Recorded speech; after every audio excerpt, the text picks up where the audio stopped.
and welcome. I'll be doing a movie review, facts, and cast. Cast was on before this video. So this video is not the actual movie, but I'll be telling you what happened in the movie, so you know if to see the movie, if you've not seen it, or just to know what the movie is about in case you want to see the movie. I'm going to try to be quick and brief. I'm not the best storyteller, but I'll try to get you know all the details of the movie. I try not to leave anything important out. Try to get the important parts and make you enjoy it. So stay tuned. So back with another movie review, movie facts, movie recap. Yeah, that is what we are doing today. So the movie we'll be doing today is Mr. Harrigan's Phone. Mr. Harrigan's Phone. This is a Netflix movie. You can see it on Netflix. It's about a boy and an old billionaire. They grew close, and they started getting close, and then they bonded over books and a phone. And then when he passed away, the boy was so sad, and then he put the old man's phone in his grave with him. But then he started getting messages from the phone that is in the grave, which is really creepy and spooky. So this is what the movie is all about. How the boy needed help sometimes, and ask help from this he had to ask help from this man that was already gone. He had to ask help from the phone, and then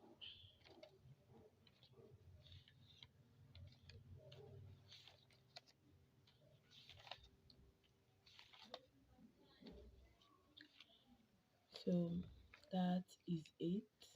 Now we'll get started with our movie recap. I'm going to be telling you what happened. I'm going to try as much as I can to grab the details and not leave anything important behind. Of course, I can't say everything. I'll have to leave some things behind. Anything important behind. Try not to leave anything important behind. So with that, let's start. This movie is an hour and 46 minutes, and it's airing on Netflix. You can see this movie on Netflix. So the movie starts with an epilogue, which is a boy that was running to the cliff, and there was wind and all that. Then we start. Then we start the main movie. So it's 2003, and Harima is there's a town, a little town. Then the boy was kind of talking as they were giving us a tour of the town. They said that it is a village. It's a village and not a town.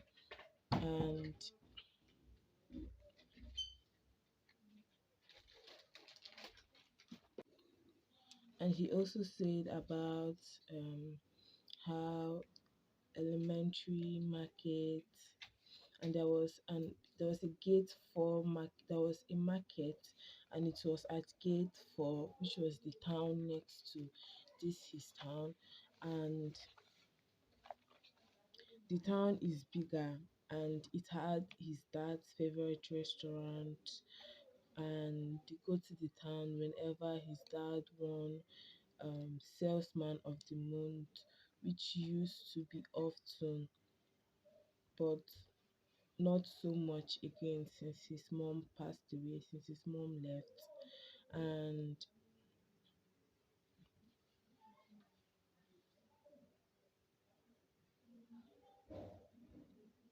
and Harlow has Castle Lake before Big Show Money. So now our main movie starts in a church. Our main movie starts in a church, and in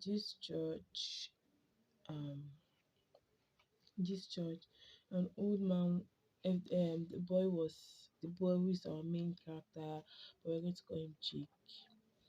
So he was reading the scripture, reading the Bible, and an old man walks in, and the boy starts to read the Bible, and then he leaves. Then the boy looks at the old man and finds out the old man was actually looking at him. The old man is Mr. John. And then the next day, the old man showed up at Jake's house and was speaking with Jake's father, and he told Jake's father that he would like to talk with his son if that was okay. And then Jake's father called him so he could talk with this man that wanted to talk to him. So when they started talking and all, what the man had come to do was he was the richest man, and he was the richest man in their town. And then he came to ask him if he could hire him to read books, and he would pay him $5 per hour. And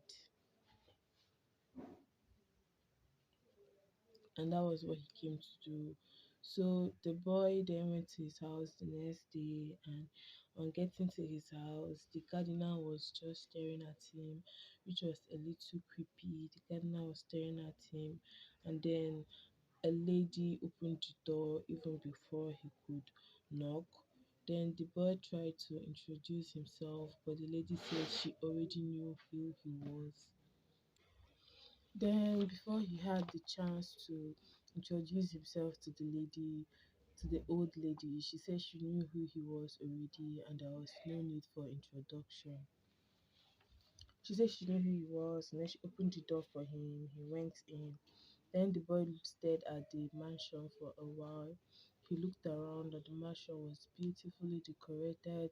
It was looking so nice and amazing, and it looked so beautiful. The boy was amazed.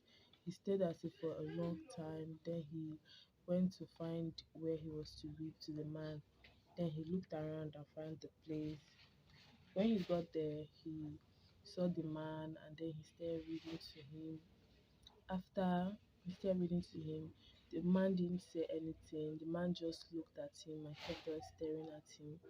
And then after the boy had finished reading, then, when he had finished reading the novel to the man, when he had finished reading the novel to the old man, then he left. That was it for that day. So he left and he went back to his house. On getting to the house, his father asked him how his work was. He said it was okay. And then the boy and his father they sat, and then the boy looks around and he missed his mom so much.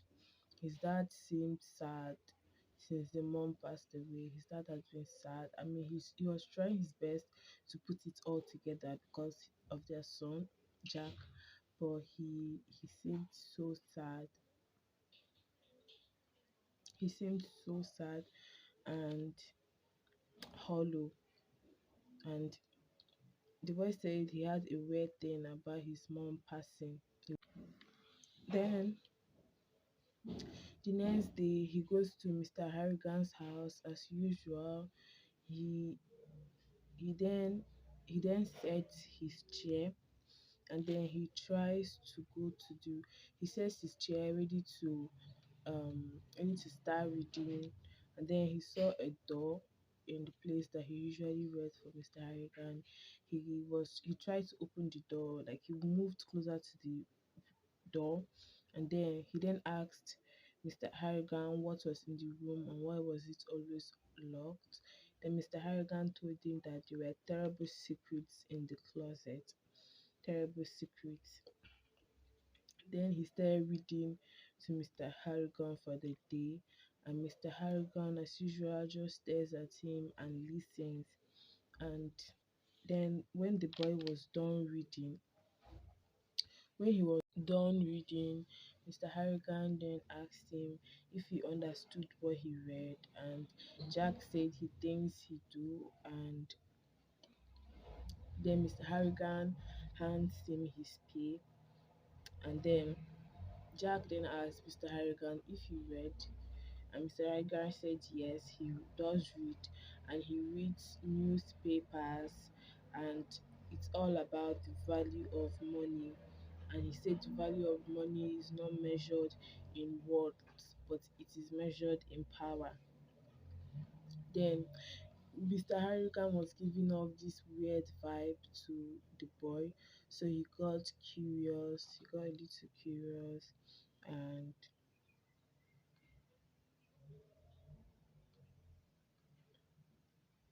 he got a little curious, and then he went to a library to browse about this man, the man that he was reading for.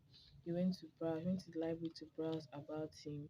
And then when he got to the library, he browsed about the man, and the results showed that he was never married, he had no children, and whatever family he had left, he had no connection to them. He also said that he wasn't liked, people didn't like him, and um so the boy then thought that maybe that's why he felt lonely, and maybe that's why he felt lonely, and maybe that's why he looked lonely, and maybe that's why he gave him the work so they could spend time together while he was reading to him. So the boy had all these thoughts in his head, and then he left the library. Then at home, the boy and his dad, they were talking, and he was not really then his father made a statement saying that his mom would roll in her grave if she was here now. And then the boy had gotten a card from Mr. Harrigan. Then he went up to check the card, and then when he came down, he asked his dad about the grave stuff, and his dad didn't really know how to explain to him. And then next day, he went to Mr. Harrigan's house as usual. He then starts to read to him, and you know all these transitions that we get in movies, how the actor or the actress grows up. Some it could be falling into the pool as a child and coming out as an adult, or things like that. But this one, he was reading, and just from there he grew. So he was grown now, 5 years later. So it's now 5 years later, and he was reading, and just then the boys, Mr. Harrigan said that that was enough. They then talked a little about little things, and then the boy started to say that it was more like he was thinking, he wasn't talking to anyone in particular, he was talking to us that we are watching, us that we are reading. So he said that he 5 years had passed, he had always been coming to read for Mr. Harrigan. He comes 3 times a week, and he never missed. The only time he missed was when he had a flu, and he felt bad about it because he felt that the time they spent together was, maybe it was the time that Mr. Harrigan looked forward to mostly in the week. Maybe it was time that he had fun. He said maybe it was the only time that he had fun, and with all those thoughts going on in his mind, he never missed their time together. He never missed their time together. He was always coming, and he was not doing this to do Mr. Harrigan a favor. He was also doing it because he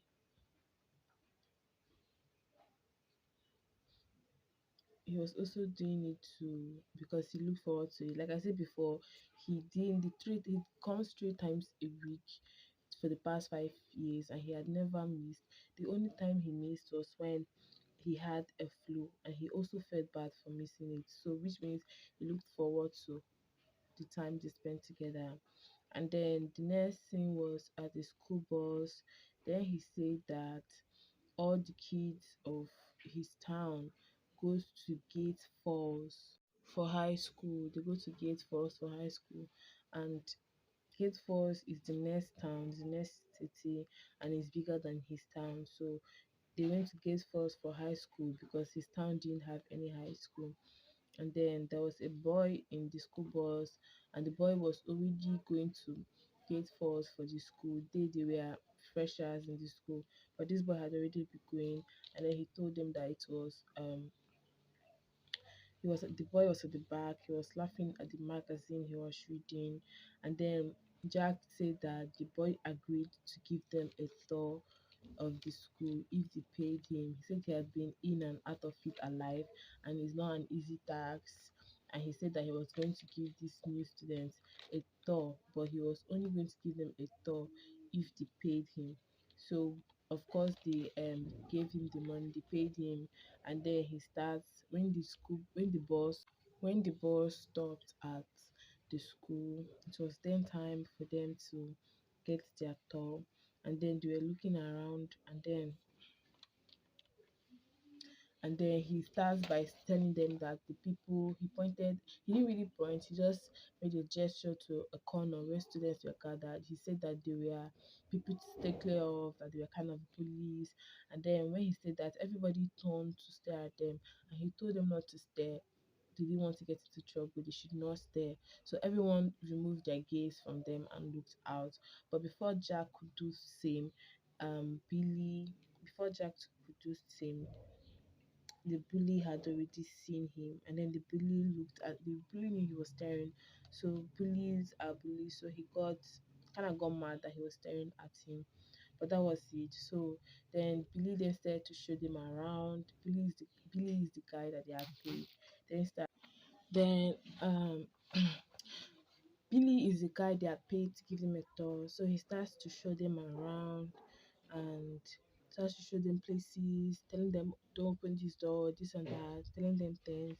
And then he said that their last stop was going to be the cafeteria, and he said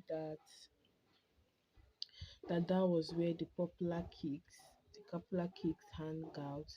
And then he showed them, pointed to some tables, and then he pointed to a particular table and said that was the Apple table, and kids they had iPhones. And then someone said, but the iPhones just came out. How did they get it? And then Billy giving them the tone, then said that was why they are the popular kids. They have the phones already.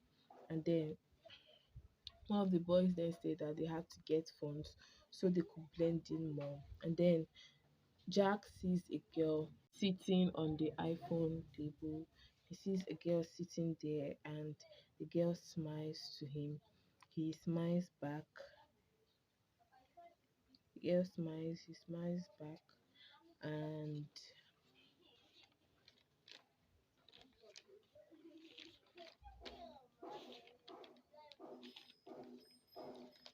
so the girl smiled back. Then that was it.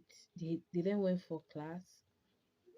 They went for class, and then when the class was over, Jack was heading probably to another class, but he was heading out of class. And then he met the bully. He met the bully outside, and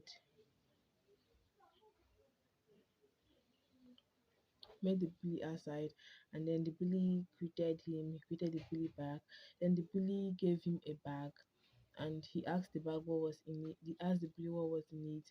He then Jack then opened the paper bag that the bully had given him. He opens the paper bag, and he sees that it's a shoe polish in it. He then told the boy that it's a shoe polish in the bag, and the bully said yes, that he knows, and that Jack had to shine his shoes. Jack said he was not going to do that, he had to get glass. But the bully said he was either going to shine his shoes, or he will feed him the can of polish.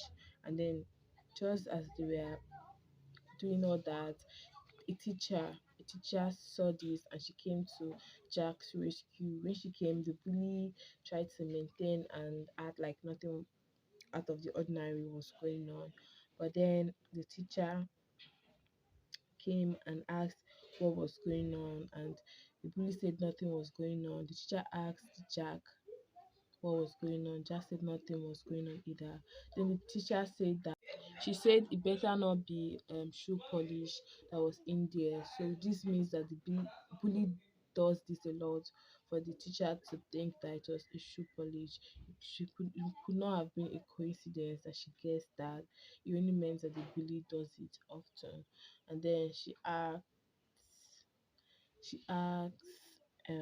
she then asked the boy standing next to the bully, who was Jack. She asked him his name. He told her his name, and then she asked him what was in the bag, and he said that it was half a sandwich, and that he was just asking him if he wanted it. And then the teacher asked them if it was true, asked the other one if it was true. He said yes. Then the teacher said okay, and then she left. When she left, Jack also tried to leave after her, but then the bully called out behind him and told him he was going to regret this. And Jack was confused. He told the bully, but he had just saved him. What was he still going to regret? Then then he told the bully that he doesn't even know him, so why was he targeting him? Then the bully told him he was going to regret it and told him he should have just shined the shoes. And then that was it for the day. He went home and his dad asked him how his day was, and he said it was all good. And then, but he looked like someone that had worries. He looked like someone that was worrying about something. So his dad asked him again how was his day, and he said again that he was good, he was okay, but his dad was not buying this. But after trying to get him to talk and say what was wrong, he did not say what was wrong. So his dad felt like he was just going to leave him to he was just going to leave him to open up to him when he felt like he could do that. So then he then wanted to go upstairs, and then he thought of something and he came back, and then he asked his father for something. He asked his father if he could. He told him that he wanted to ask him something. His father told him to go ahead and ask what he wanted to ask. He then asked his father he asked his father if he could get a phone, and then his father asked him why he needed a phone. He then said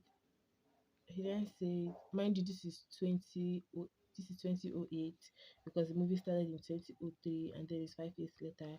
So this is 2008. Then he told his father because the reason he needs a phone is because what if he needs help or what if he needs to call 911. Then his father laughed and then told him that there would his father told him that there was no need for that because they lived in a town that was so small that if he shouted, his father would show up. And then he went to Mr. Harrigan's house to read as usual. Then he got there and it was obvious that the gardener and the housekeeper, they were all warming up to him because they greeted each other well. Unlike the first time that he had gone there, they all greeted each other well. And then he went to read for Mr. Harrigan. He then started reading, and when he ended his reading section, he then Mr. Harrigan was saying something. Then he told Mr. Harrigan he was going to go water his plants that were at the balcony. Then while watering the plants, he then thought of something. He then asked Mr. Harrigan if he had ever met a bully and how did he deal with it. If he had ever met a bully, and Mr. Harrigan said yes, that he had met a bully. He then asked him how did he deal with it, and Mr. Harrigan said he dealt with it harshly. And then it was now Chris. Fast forward, it was now holidays. It was now Christmas, and then he and Jack and his father, they were home unwrapping gifts. It was a nice scene to watch. Then Jack he got for his father a sweater, and his father was happy with it. His father told him he was going to wear it often, and then his father told him it was time for him to unwrap his own gifts and told him he should start with the small one and save the big one for the last. Then his father then he picked Jack then picked up the small box. His father asked him who it was from. He said it was from He said it was from Mr. Harrigan, and then his father then asked him what could it be sarcastically because he knew what it was going to be because Mr. Harrigan sent him cards every year. So he opened the bags and it was indeed cards, a lottery card. Then he told his father he was going to be right back so he could go up and scratch it with his lucky coin that was up. He then went up and scratched it. On coming back, he told his father that he had won. His father asked him how much. He told his father to guess, and his father guessed 1 million. He told his father that it was not 1 million, that he had won $3,000, and his father was amazed. His father was shocked and happy. And then his father told him that maybe he should have opened his gift first. And now, this Mr. Harrigan's gift was going to be a tough gift to beat. Then he then opened his father's gift and then he found out that his father had gotten him a phone. He was so very happy. He hugged his dad hugged him back, and then his dad then asked him who he was. His dad told him that the girl at the store had helped him fix everything. It was now charged, everything that was fixed. His dad then asked him who he was going to call first, and then he called Mr. John. And then when he picked the call, Mr. John then told him that he sounded like he was on the other side of the moon. He then told Mr. John that he had gotten a new cell phone, and Mr. John said that it was not good. They had radiations and all that because he was an old man. And then he told Mr. John it was not so, and it was a good phone and all that. Then he told him about his cell phone. Mr. John was happy for him.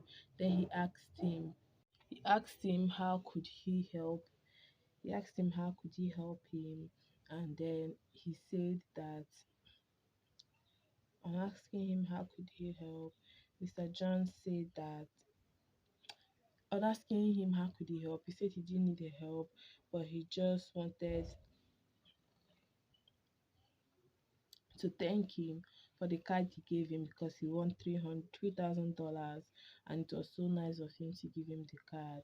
And then Mr. Harrigan said it was nothing, that he hand them out to friends every time, and it was no big deal because these friends want things too. And then and that was it.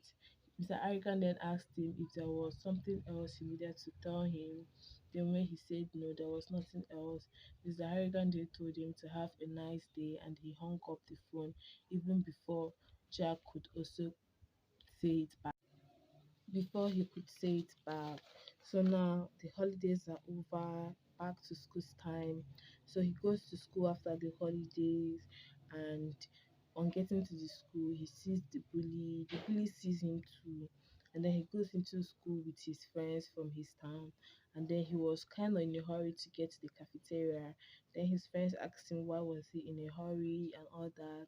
Then he brought out his new phone, his new iPhone, which his father had bought for him, and he showed them, and they were all amazed by it. They then stared at him from the window where they saw him walking up to the iPhone group, and he sat with them.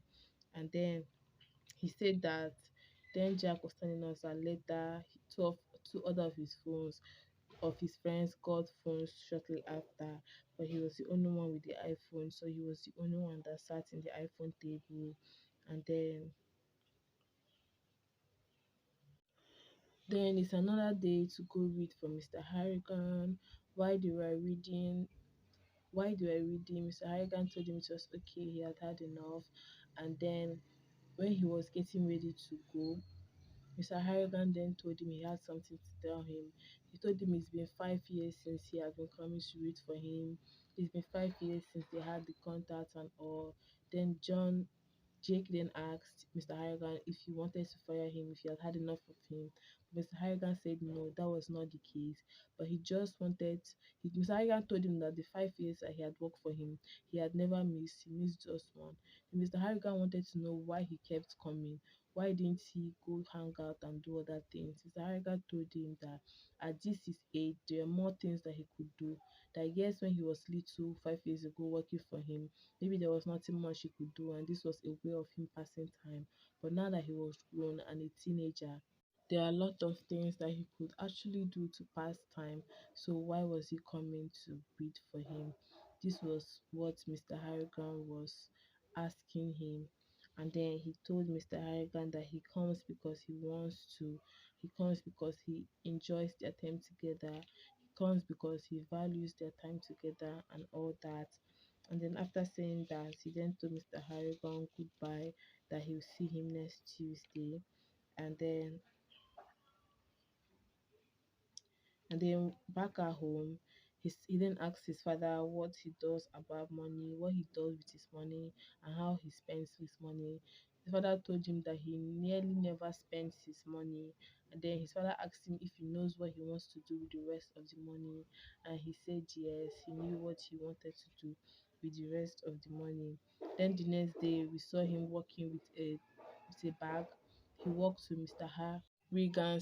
walked to Mr. Harrigan's house, and he handed him the cell phone, told him that it was a gift for him.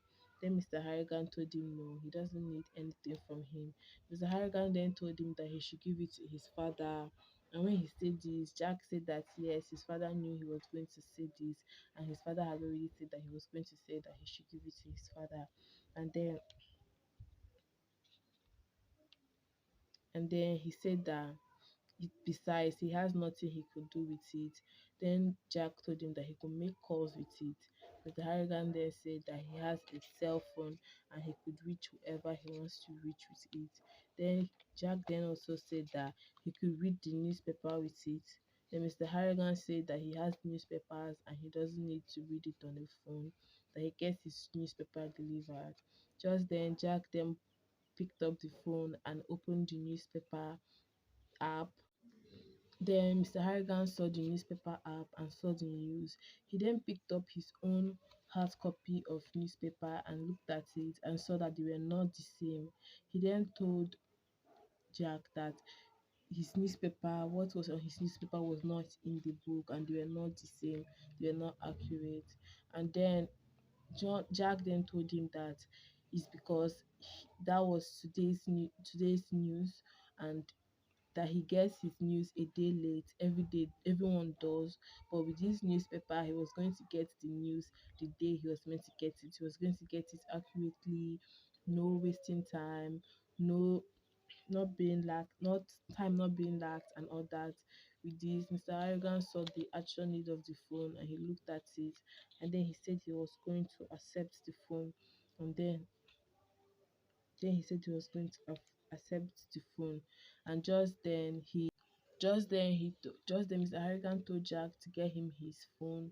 He needed to make a call to get him his old fashioned phone. He wanted to make a call. Then Jack told him he could also make a call with this. It was easier and um mobile. He could carry it around. Then he asked him how was he going to make the call. John then told him that all he had to do was John told him that all he had to do was to type the number he wanted to call and he was going to make the call. When he did, directed him to his personal assistant and it was so easy for him. Then he told his personal assistant what he wanted and help he needed from her, which was for her to adjust his portfolio and all that. As he was making the call, Jake then went out to water the plants in his balcony and then looked at to him. He saw that Mr. Harrigan was found the phone useful and he was happy that he had accepted the phone he gave him. Then the day was over, time for him to go. He went back home and he met his dad in the house on removing his jacket, and his dad then asked him if Mr. Harrigan liked the phone. Then he told his dad no, he didn't like the phone. His dad then said that he knew it, he was not going to like the phone, he was not going to accept it. But then he told his dad that he didn't like the phone, but he loved it. His dad looked confused, but he himself, he looked happy. And then he went up. And then the next day, he went to Mr. Harrigan's house as usual to read. He then, not the next day, the next time he was meant to,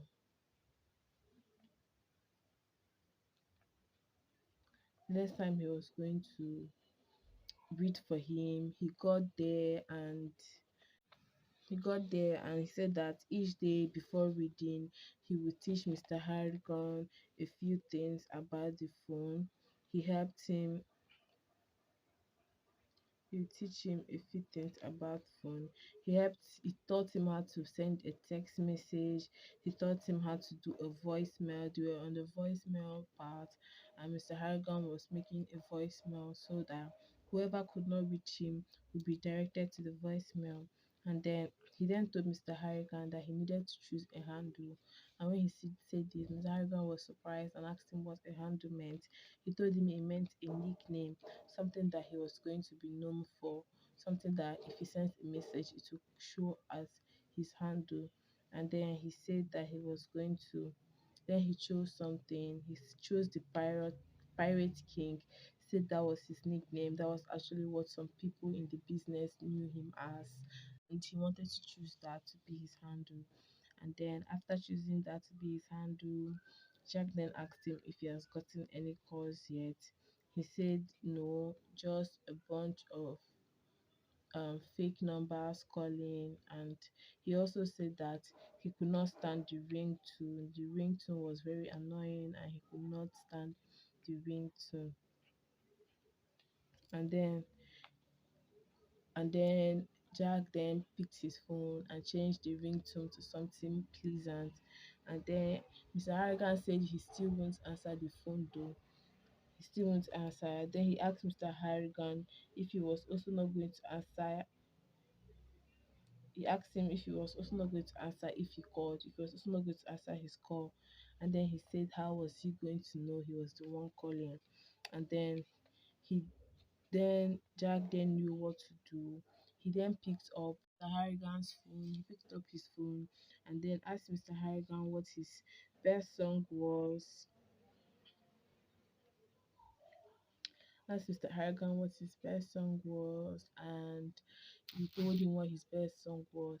He then told him that he was going to set it as his ringtone, which he did. He also brought out his own phone and set the same song to be Mr. Harrigan's ringtone, so that he then told Mr. Harrigan that whenever he calls, that was the ringtone he was going to hear. And then whenever Mr. Harrigan calls him, that was the same ringtone he was going to hear. So now they know when each other is calling, and that was it. And then Mr. Harrigan then looked like he had something troubling him. He looked like something was on his mind and all that. So Jack then asked him if he was okay and if anything was troubling him. And then he said that he was reading articles for free and he doesn't like it. He was reading articles for free and he doesn't like it. Said that that was people's source of income and they need to buy the articles for them to survive and all that. And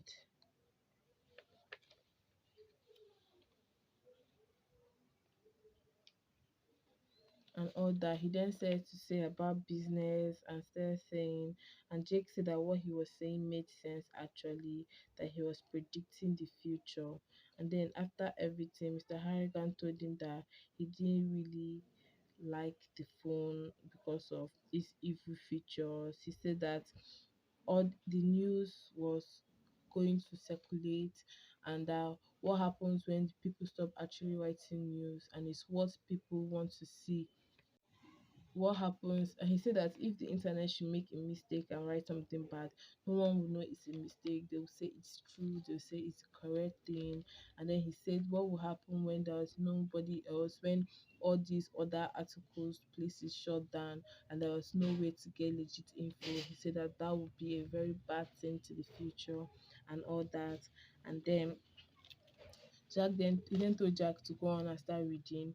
Jack then started reading, and when he was reading, he found out that Mr. Harrigan's attention was not on him, but it was on the phone, which was something that had never happened before because Mr. Harrigan always listened attentively to whatever he was reading.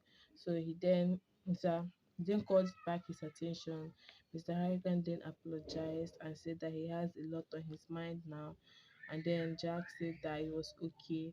He was going outside to help Pete, the gardener, at the garden. And so Jack left to help the gardener at the garden, and then in his mind, all he could think of was that Mr. Harrigan was right, and he had predicted the future in just few minutes. And then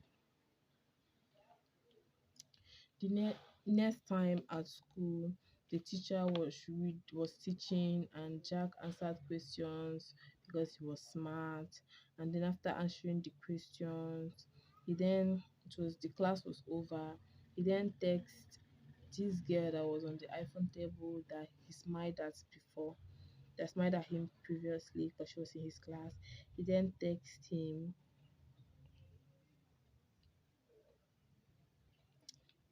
her, he texted her about something, and she replied. He was so happy, but just then his smile was cut short when he saw the bully. The bully came to him, and the bully came to him and asked him if he could see his phone, called him rich and asked him if he could see his phone. And he said yes, he could see his phone. Then he gave it to the bully. And then the bully asked him if he wants to see his. He said yes, of course. He said yes, he would want to see his. But then the bully said he didn't have the phone. The bully then started to walk away with his phone and told him thank you for giving the phone to him. Just when he tried to go after the bully and get his phone, the bully flinged the phone. He flinged his phone at him, but he caught it before he could reach the floor. And then he looked at the bully and knew that he was not going to stop. He was actually not going to stop what he was doing. And then that was it for that day at school. So it's another day. He's reading for Mr. Harrigan,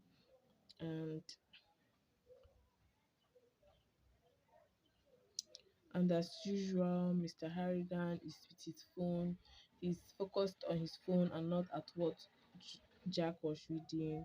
And then he got Mr. Harrigan's attention, and then he apologized to him and then told him that he should get his checkbook for him so he could pay him.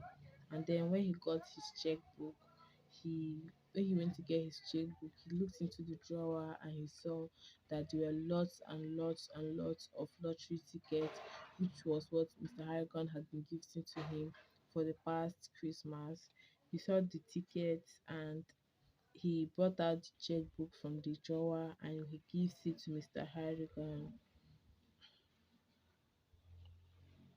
And just then, as he was handing the checkbook to Mr. Harrigan, he saw as he was handing the checkbook to Mr. Harrigan, he saw what was on the he saw what was there, and he saw that it was an oxygen tank. He then looks at it with concern. Mr. Harrigan saw this concern on his face and he told him not to worry, that it was just he needed it at night, most nights. And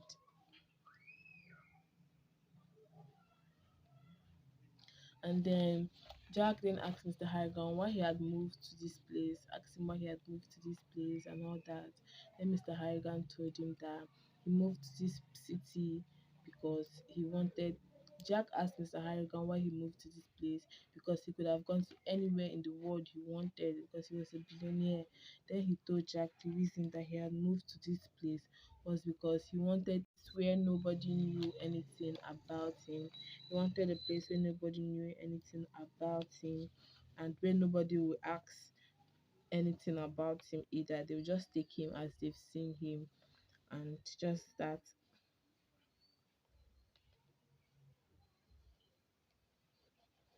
And then he said that he doesn't like when people ask things about him because when they do, it upsets him.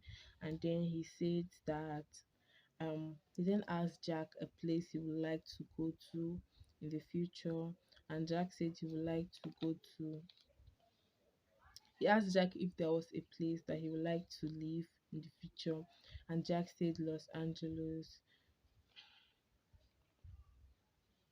And then he asked Jack if he would long for home, if he would miss home and miss his father and his mom's grave and all that, if he would miss putting flowers on his mom's grave and seeing his dad. He said yes, he was going to miss all that, but he was surely going to come home. He said he was going to come, surely going to come back. And then Mr. Harrigan told him that he should know that it's very difficult and unfair. Then Mr. Harrigan told him that he should promise him something. He asked Mr. Harrigan what that was. Mr. Harrigan then told him to promise him that whenever he comes across their paths, he didn't call anybody in specific. He just said across their path. He told John to promise him that he was going to dispatch them.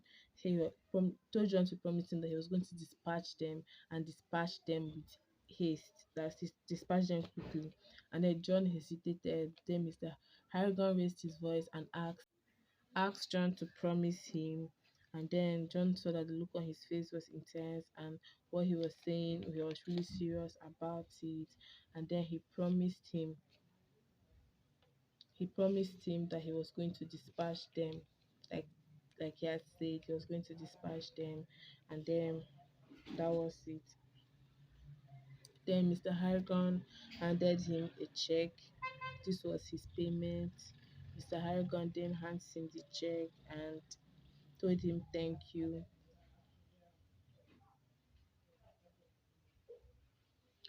Mr. Harrigan then told him thank you for his service and for being with him. And then he said it was he then also thanked Mr. Harrigan, and Mr. Harrigan said that it was his pleasure, and all of it was his pleasure. Then he said that looking at Mr. Harrigan, he said that looking at Mr. John, which was Mr. Harrigan, looking at him, he found him terrifying, and he also found him exciting at the same time. He said that he had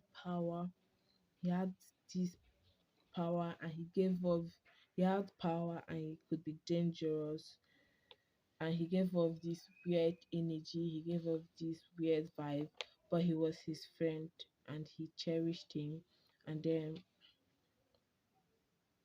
and then he also said that looking at the looking at the crash card that was in Mr. Harrigan's drawer, which he saw when he went to get the check, he said that Mr. Harrigan doesn't have so many friends. Looking at the number of scratch card that was there, it means Mr. Harrigan does not have too many friends.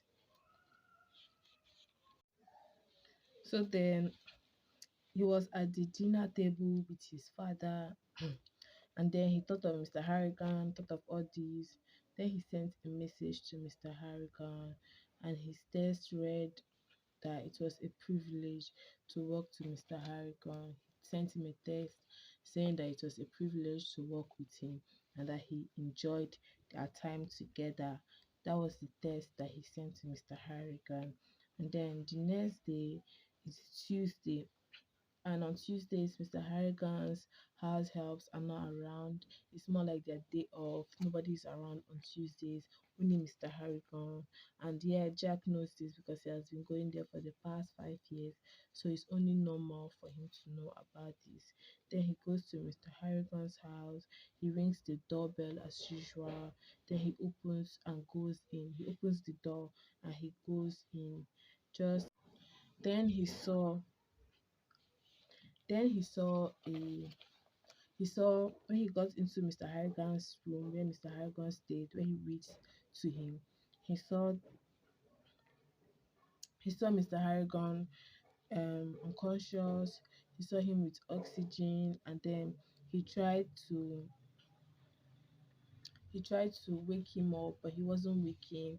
Then he got scared, and then suddenly his phone started ringing, and he saw that the person calling him was Mr. Harrigan.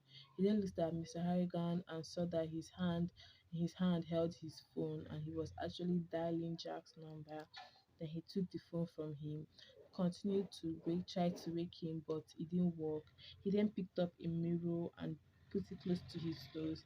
He expected to see breaths on it, but he didn't see anything.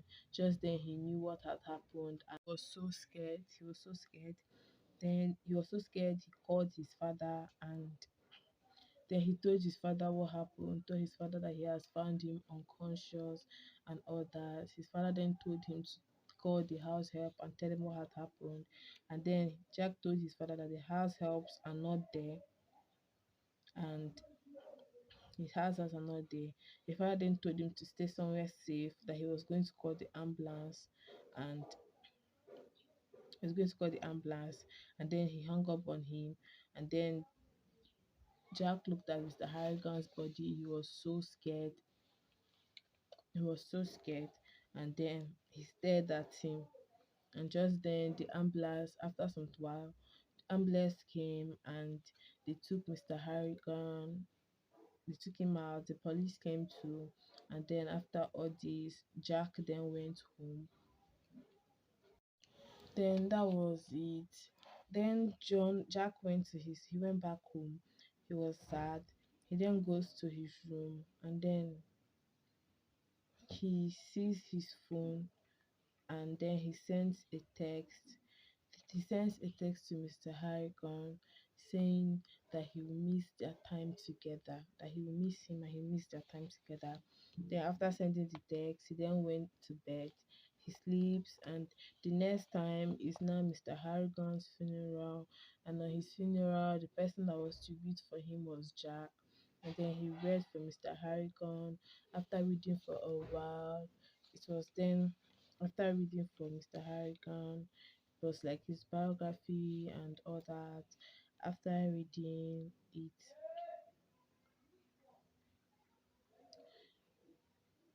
the whole thing then came to an end. He came to an end to what he was reading, and then the people that come to him were his business friends, and they are just old folk. They were just old people that had come to see him because those were his friends, people that he knew. Then when it came to an end, people came to see Mr. Harrigan's body and they left.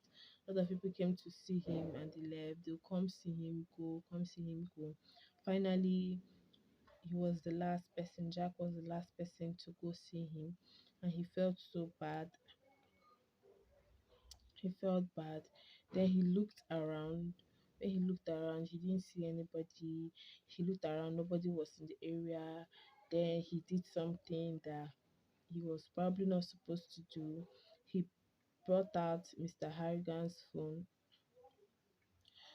When he went home after the whole Mr. Harrigan incident on the Tuesday, when he got home, he found out that when he had taken he found out that when he had taken Mr. Harrigan, that he had when he had taken Mr. Harrigan's phone to end the call because Mr. Harrigan was calling him at that moment, he then found out that the call that he actually took his phone back home by mistake.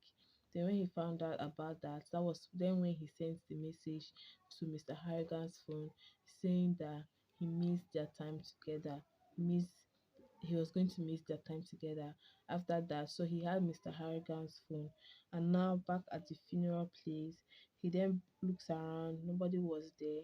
Then he brought out Mr. Harrigan's phone and shoved it in his pocket.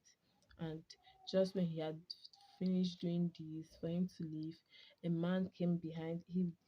Just when he had finished doing it, a man came behind him and then he left immediately, not wanting the man to know what he had done. Then and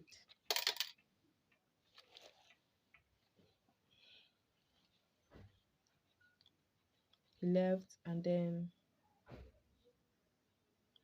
it was not outside, time to put the body to rest. And then he then noticed that the, his place where they were putting him to rest was actually close to his mother's grave. And then people that had come were his business partners and all that. And then his father looked at him. He had gone with his father. There were not much people. And then an old man came to say something. He was talking about Mr. Harrigan, how he had known him, and that he was a good person. He was a good businessman.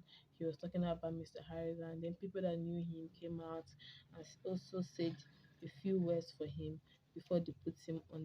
before they put him in the ground. Then everything had finished. It was now time for them to leave. People were leaving. Then a man walks up to Jack and his father, and then he handed them.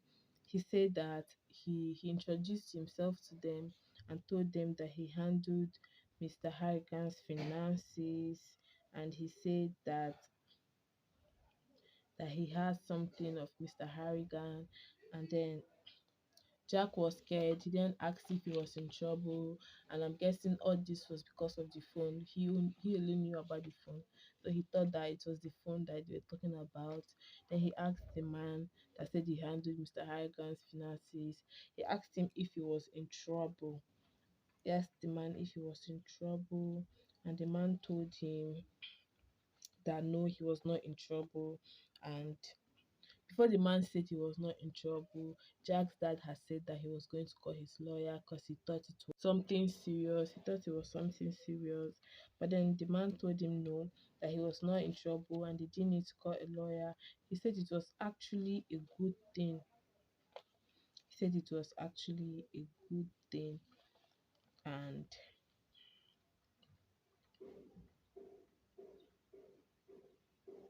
and he said he received something 2 months ago. He said he gave the paper, he handed him a paper and said that it was he said he had received it 2 months ago, and he was supposed to give it to he was supposed to give it out when something like this happened, which was Mr. Harrigan leaving. Said that was when he was supposed to give it out, and then he gave it to them, and then he left. And then Jack and his father, they went to their car, they got into their car, and then his father told him that he might be in his will. Then his father asked him if he wanted to open it now, and he started opening it too, and then he started opening it, and then his father then started driving them home. Then Mr. Then he then read Jack then read what was in the book. He read out loud so his father could hear him. What he read was that Mr. Harrigan had left money for him in a fund, and he had left him $800,000, and it was for his college.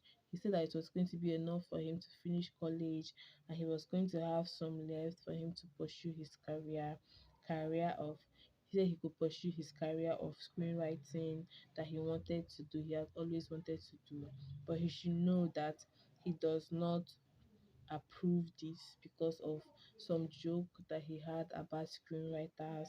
So he does not approve this. And then he then said something that shocked Jack, because remember Jack had sent him a message that night saying that he missed their time together, that he will miss their time together. Yeah, he then in the message, after saying that he could go do his screenwriting career, though he doesn't approve, and then he said he doesn't approve because of a joke that he had about screenwriters and people joke with screenwriters. That was why he did not approve. He then said that he will miss their afternoons together too. He missed the afternoons together. And when he saw this, he had a look of shock on his face, and then he pulled out his phone immediately and checked the message and saw that yes, he had actually sent a message saying he was going to miss their time together. And now the letter that Mr. Harrigan's finance person had given him stated that he wrote that he was going to miss their time together too. Jack didn't know if this was a coincidence, but what else was he supposed to call it? So he just shoved it aside. I mean, what else was he supposed to call it? He didn't have any other thing in mind to say about it. And then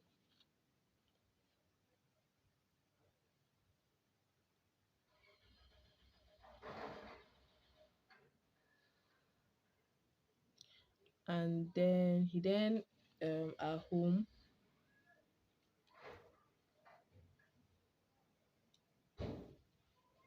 he took his phone out and he tried to call Mr. Harrigan, and his phone rang, and then it went straight to voicemail, because I mean, who was going to pick it?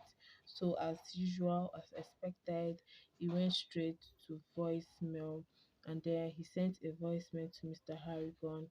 He sent a voicemail to him telling him that he misses him so much and that he missed their time together indeed. He also said that he would have given him back the money that he had given him, but he knows that it's not going to be possible, and it's making him sound selfish and all that. After saying that, he then said that he said he was going to give him back the money, but it might seem like a lie, but it isn't. And then the next morning, he woke up and he looked at his after making the call, he had dropped his phone down. So the next morning when he woke up, he looked at his phone and he saw that Mr. Harrigan had sent him a message. He then ran downstairs to where his dad was, and he was screaming, telling his dad that Mr. Harrigan had sent him a message, which means that he's actually alive and he's not gone. And he said that they had to go dig him up because he was alive. He said he had to do that because he was alive. They had to bring him out because he was buried alive, and they had to dig him up. And then his dad was in the kitchen making breakfast, and then his dad then asked him to calm down and explain to him better what he was trying to say and what he meant by all he was saying. He then told his dad everything, told his dad that he had put Mr. Harrigan's phone back in his pocket while they buried him, and in his casket. And then his father told him not to worry, that that was probably just a joke, and somebody probably saw what he did and was trying to prank him or joke with him, or maybe the person didn't see what he did, but the person was just trying to prank him and make him feel bad.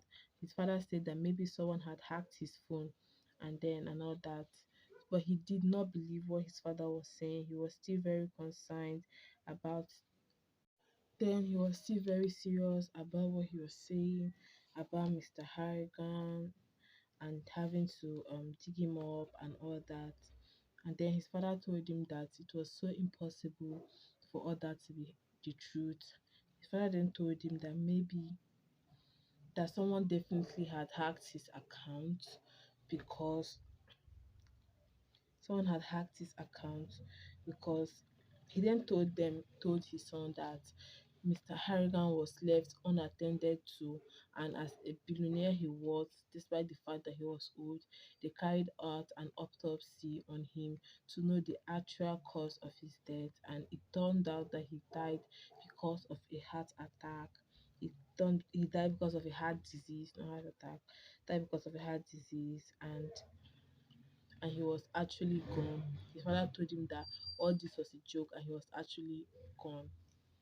What he meant that was a joke was him saying that somebody was texting him, Mr. Harrigan was texting him. That's what he meant that was a joke, not Mr. Harrigan passing away, because that was definitely not a joke. And his father understood that Mr. Harrigan meant a lot to his son because they were friends. And then later,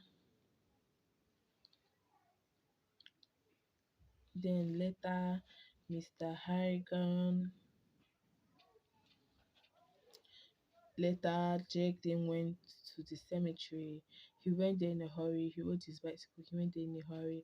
And getting to Mr. Harrigan's tomb, he then put his bicycle down. He was in a hurry, put his bicycle down, and then he called Mr. Harrigan. And then he went close to his grave and he put his ear on the ground. And then he had Mr. Harrigan's ringing tone in there, which meant that the phone was on.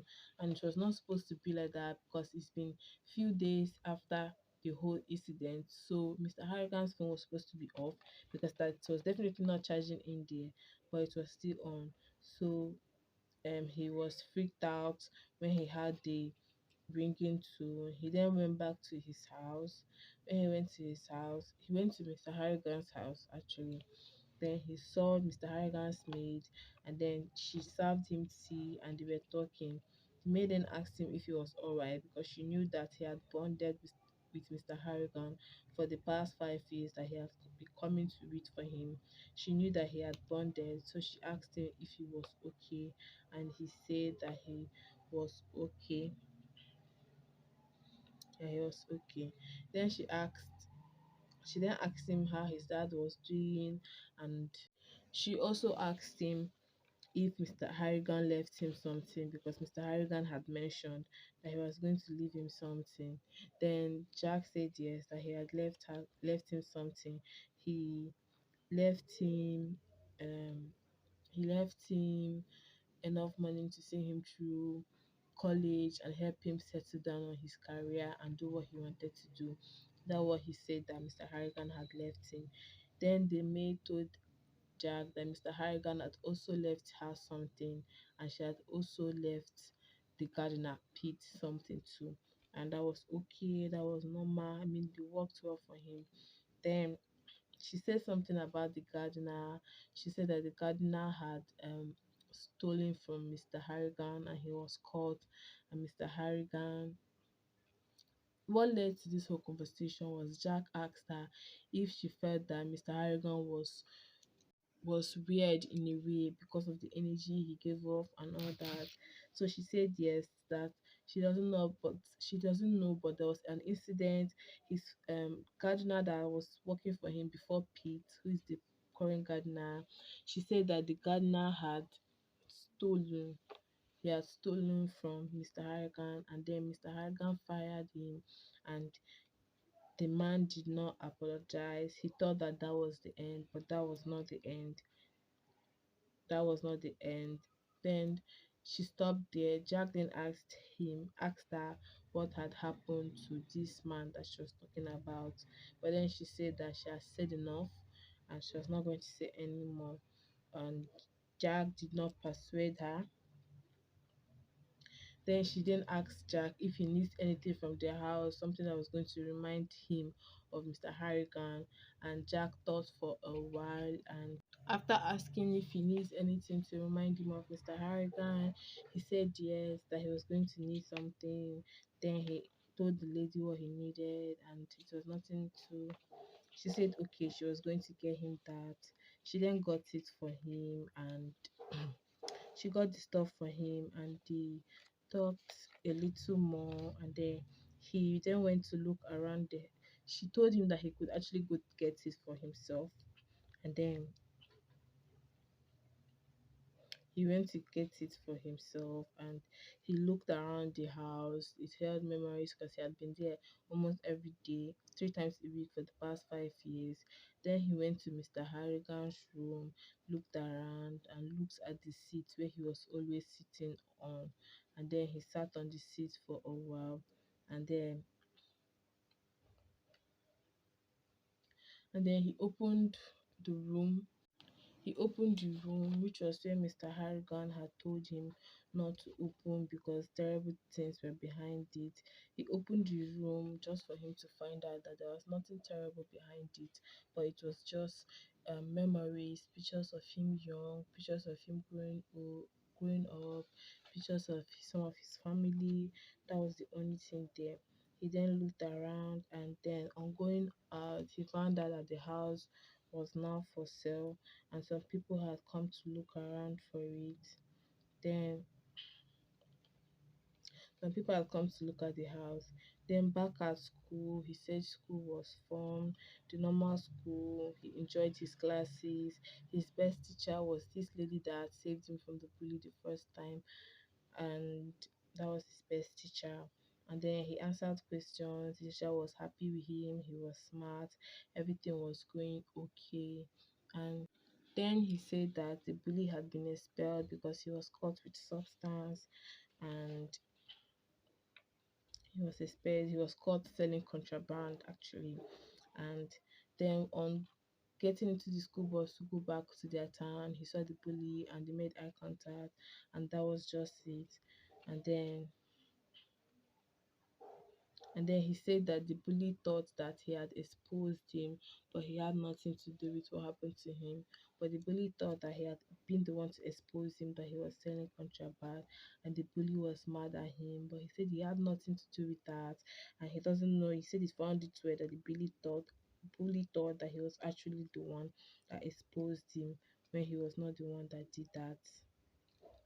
So while he was just about to get into his school bus, he sees a bully and he's having an exchange with someone. And by exchange, I mean he was selling something to someone, gave the substance to the person, and got the money from him. And then he said everything else was going well, family okay, every other thing was okay after Mr. Harrigan had passed. He said that the winter dance was approaching. It was a dance in the high school where the girls would ask the boys, not boys asking girls here, it's the girls that will ask the boys if they wanted to dance. And then he said he had a feeling that Martha was going to ask him. Martha is a girl from his town too. They go to school together in the school bus. He said that he had a feeling Martha was going to ask him, but he didn't like her and he was hoping for someone else to invite him. He was hoping for another invite, and who he was hoping this invite from was Regina, which was this girl he has had his eyes on right from day one of stepping into. So during the dance, he was dancing with Regina.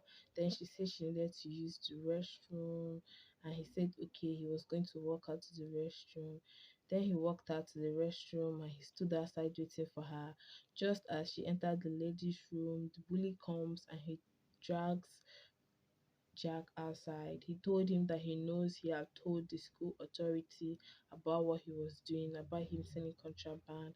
Then he punched then, while he was still dragging Jack out, Jack then punched him and he punched Jack back. And he kept on doing punching him back, and Jack was no match for him, so he kept on punching him back. And then he said he didn't want to hurt Jack, but he has done it because Jack had punched him first. And then he then after a while he then picked Jack, who was on the he picked him up. He was on the floor. He picked him up and then told him that if he ever told anyone about this, that he was going to hurt him more. And then he threw him on the floor.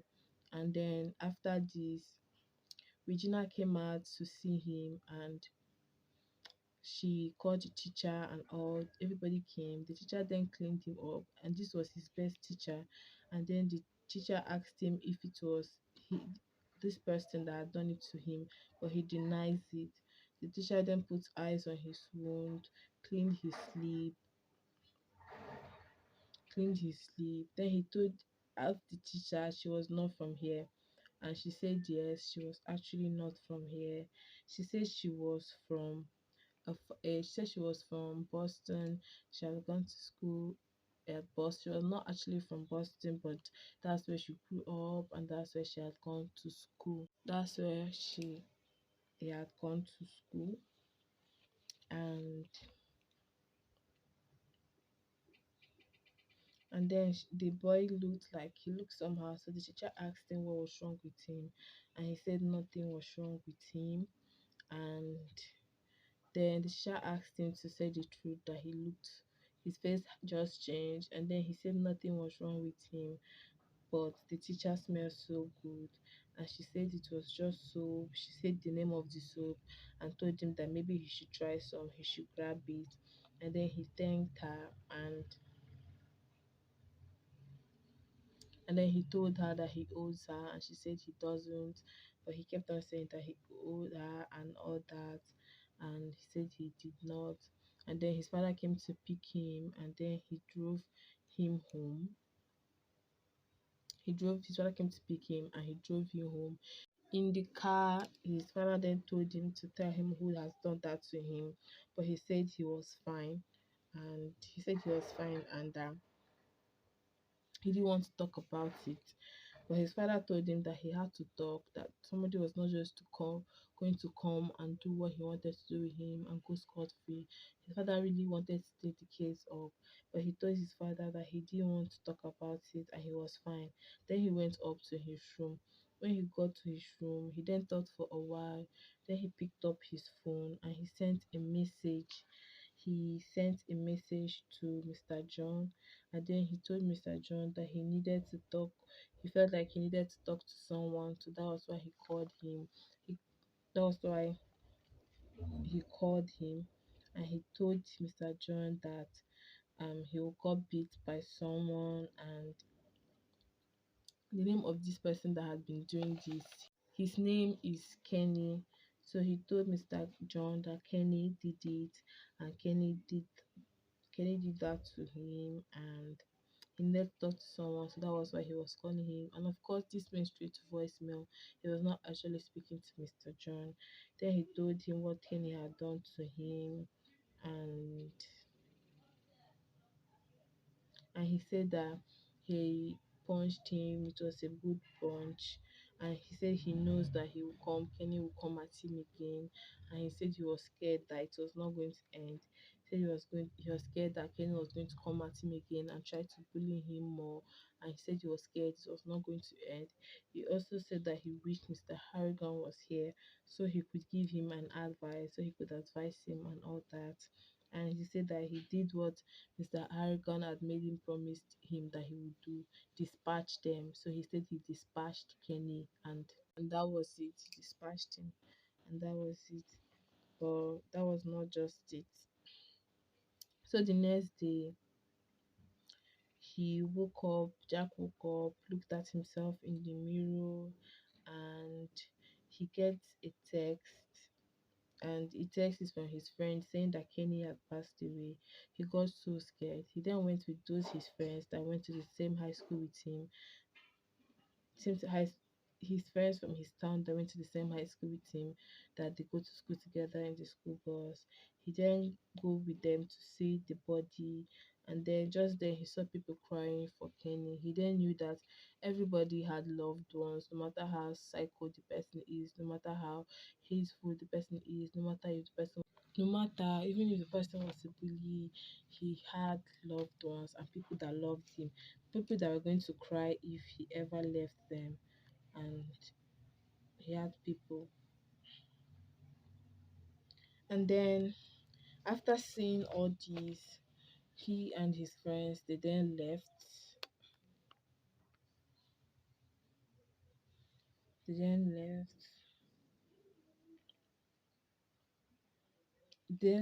and went to school. At school, he was just thinking, he wasn't even paying attention, he was just thinking and looking out through the mirror. He kept on thinking if it was the call he had made that made all this happen, the call he had made to Mr. Harrigan and all that. He was just thinking